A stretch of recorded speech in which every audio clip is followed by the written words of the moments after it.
الحمد لله وكفى وسلام على عباده الذين اصطفى أما بعد فأعوذ بالله من الشيطان الرجيم بسم الله الرحمن الرحيم رمضان المبارک کا دوسرا عشرہ جو مغفرت کا عشرہ ہے، مغفرت کا عشرہ چل رہا ہے اور اللہ تبارک و تعالیٰ کی ذات اپنے بندوں کو پکار کر کے لیے کہ کوئی ہے مغفرت طلب کرنے والا، کوئی ہے معافیہ مانگنے والا، کوئی ہے اپنی حاجتیں مانگنے والا کہ اس کی مرادوں کو، اس کی حاجتوں کو، اس کی دعاؤں کو پورا کیا جائے۔ اور اللہ تبارک و تعالیٰ کی ذات وہ ہے کہ جو چھوٹی چھوٹی باتوں پر، چھوٹی چھوٹی نیکیوں پر بھی بندوں کو معاف کر دیتی ہے، بشرطے کہ نیکیوں میں اخلاص ہو۔ اللہ تبارک و تعالیٰ کی رحمت تو بہانے ڈھونڈتی ہے کہ میں بندے کو معاف کروں، اور کئی سارے واقعات بھی آپ کے سامنے ہوں گے کہ اللہ تعالیٰ نے ایک ایسا عمل جس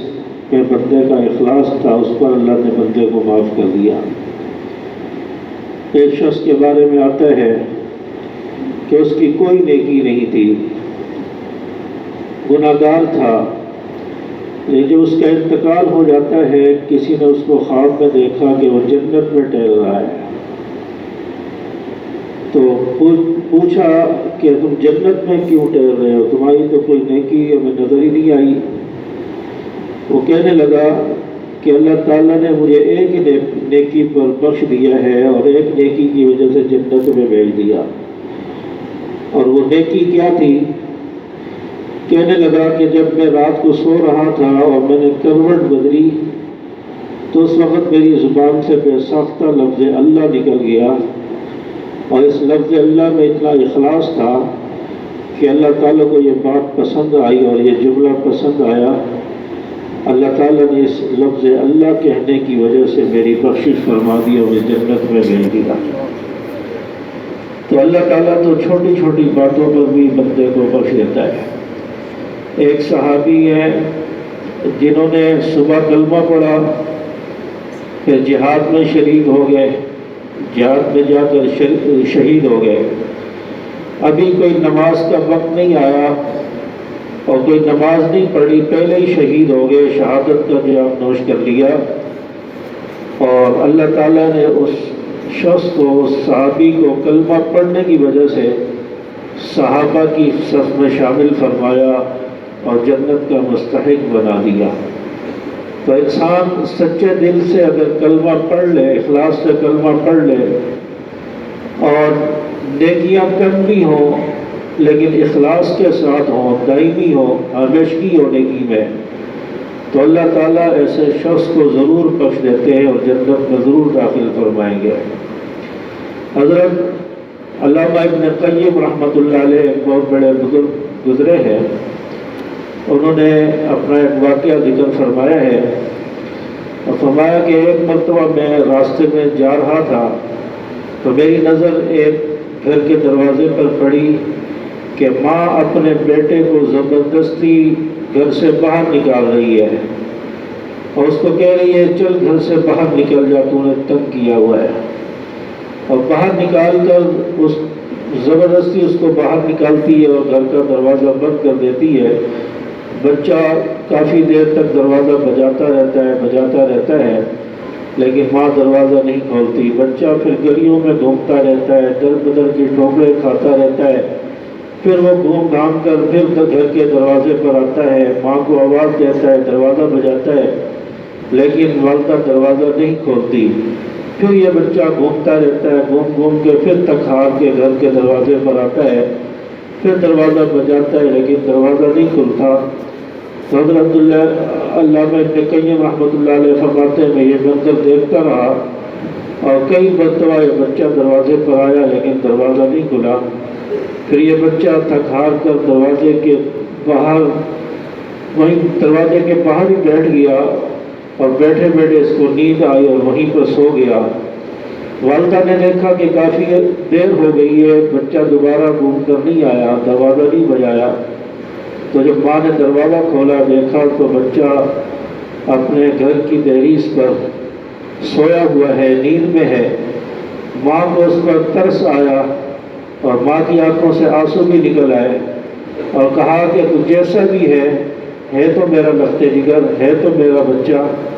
اس کو اپنی ماں اپنی آغوش میں لے لیتی ہے، اپنی باہوں میں لے لیتی ہے اور اس کو گھر میں لے جاتی ہے۔ تو بالکل اسی طرح اللہ تبارک و تعالیٰ کی ذات بھی، اگر کوئی شخص گناہ کر چکا ہے اور گناہ کر کر کے در بدر کی ٹھوکریں کھا رہا ہے اور در بدر پہ گھوم رہا ہے، اور وہ شخص بھی گھومتا گھامتا اللہ کے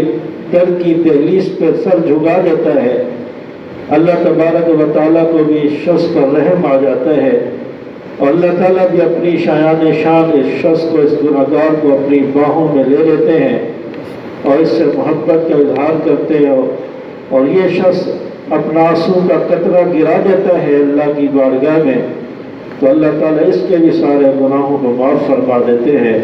انسان ایک قدم اللہ کی طرف بڑھاتا ہے، اللہ تبارک و تعالیٰ 10 قدم چل کر اس کے پاس آتے ہیں۔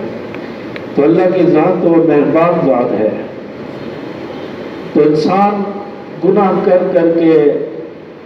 برائیاں کر کر کے، در بدر کی ٹھوکریں کھا کھا کے اب اللہ کی بارگاہ میں آیا ہے، اور اللہ تعالیٰ سے سچے دل سے انسان معافی مانگے تو اللہ تعالیٰ انسان کو معاف کر دیں گے، اور اللہ تعالیٰ کی ذات معاف کرنے والی ہے، اور اللہ تعالیٰ کی ذات تو چھوٹی چھوٹی باتوں پر اور بہانے ڈھونڈ کر بندے کو معاف کرتی ہے۔ انسان سچے دل سے معافی تو مانگے۔ پورا سال انسان نے اللہ کی نافرمانیوں میں گزار دیا، گناہ کر کر کے اپنی زندگی گزار دی، برائیوں میں گزار دی، اور دنیا کے پیچھے پڑ کر اپنا سب کچھ گنوا بیٹھا، اپنی طاقت اپنی جوانی کو ضائع کر دیا۔ اب ذرا اللہ کی طرف تو آ جاؤ، اب ذرا یہ عہد کر لو کہ ہم نے اب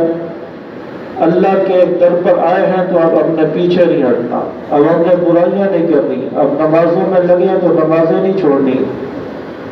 اب اگر ہم آ گئے اللہ کے در پر اپنا سر جھکا دیا ہے تو اب یہ سر اللہ کے در پر جھکتا رہے گا،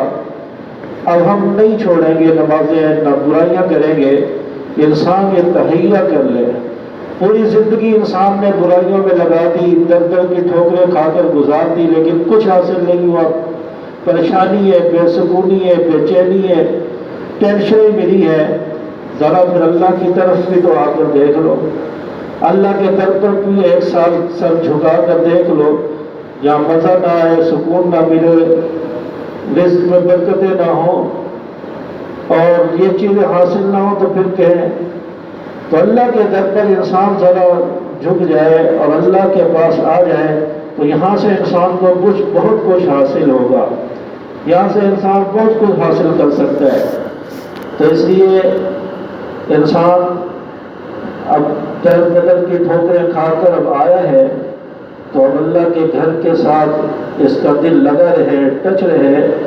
انسان غفلت میں نہ پڑے، اپنے رب کو راضی کر لے۔ آج دیکھیں انڈیا کے اندر جو وبا پھیلی ہوئی ہے اور ایک وہاں پر قیامت کا سامان بنا ہوا ہے، اور یہ ہندو اور یہ سکھ وغیرہ یہ بھی لا الہ الا اللہ کی صدائیں لگا رہے ہیں، یہ بھی لا الہ الا اللہ پڑھ رہے ہیں، یہ بھی کلمے کا ذکر کر رہے ہیں۔ اور ابھی کچھ دن پہلے ایک ویڈیو دیکھ رہا تھا کہ وہاں کے جو پولیس والے وہ اعلان کر رہے ہیں گلیوں میں کہ ہم نے سنا ہے کہ تمہارا رب تمہاری دعاؤں کو قبول کرتا ہے، تراویحوں کے بعد تمہاری دعائیں قبول ہوتی ہیں، اپنے رب سے دعائیں کرو کہ اللہ تعالیٰ اس وبال کو ٹال دے۔ یعنی وہ ہندو اور سکھ جو اسلام کا دشمن تھا، مسلمانوں کا دشمن تھا، وہ بھی یہ بات سمجھنے پر قاصر ہے، اور وہ بھی یہ بات سمجھنے پر مجبور ہو چکا ہے کہ سب کچھ کرنے والا اللہ ہی ہے، وباؤں کو ٹالنے والا اللہ ہی ہے۔ اللہ کا ذکر کریں گے تو ہمیں خوشی ملے گی، ہمیں سکون ملے گا۔ آج ہندو بھی سمجھ چکا ہے، لیکن مسلمان کیوں غفلت میں پڑا ہوا ہے؟